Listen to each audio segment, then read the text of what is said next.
3 kilo 860. 860. 5 oyda bola yana 4 kilo qo'shish kerak. 7 kilo 860 bo'lish kerak. Tak. 44. Pereveslarda o'shaning uchun bolada harakat ekan. Demak, Elkar ichdinglar, Nofel bir oy ishda bola. Ha, bir oy 2 mahaldan ichdi. Hozir ichki kelishlari qanaqa bo'ladi?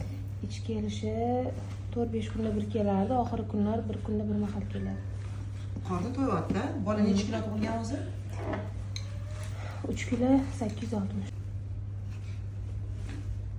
Aylanish o'girilishlar bormi bolada? Yo'q, hali. Yo'q, hali. Massaj olishga keldi. Ko'rasizmi, bolada ham perevес ham bordi hozir. Hozir 5 oylik bo'ldinglar. 5-oydamiz. O'lchatmaysizmi oxirgi marta? 9 kilo oshig'idi, 9 kilo.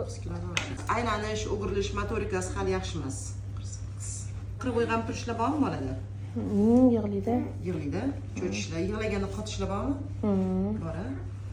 Birinchasini atrofchasi ko'karib qoladi, og'izchasini atrofchasi. Dahan titramayaptimi hozir? Yo'q, hozir. Faqat ko'karadi yig'laganda. Uyqusi yaxshi emas. Hozir faqat ko'krakdamisizlar yo aralashdan beryapsizmi? Yo'q, faqat ko'krak. Faqat ko'krakda. Homiladorlik qanaqa o'tgandi bu bolada? Ba'zida qiyinroq, tug'ilish kesarroq. Kesarroq bo'lgan. Faqat shu motorikasi orqada qolyapti, mana bez hisobiga. Agar siz hozir massaj olsangiz, gidromassaj olsa, bola ancha yaxshilanadi, harakatga boshlanadi, tinchlanadi. Iloji bo'lsa gidromassajga qatnaysizlar.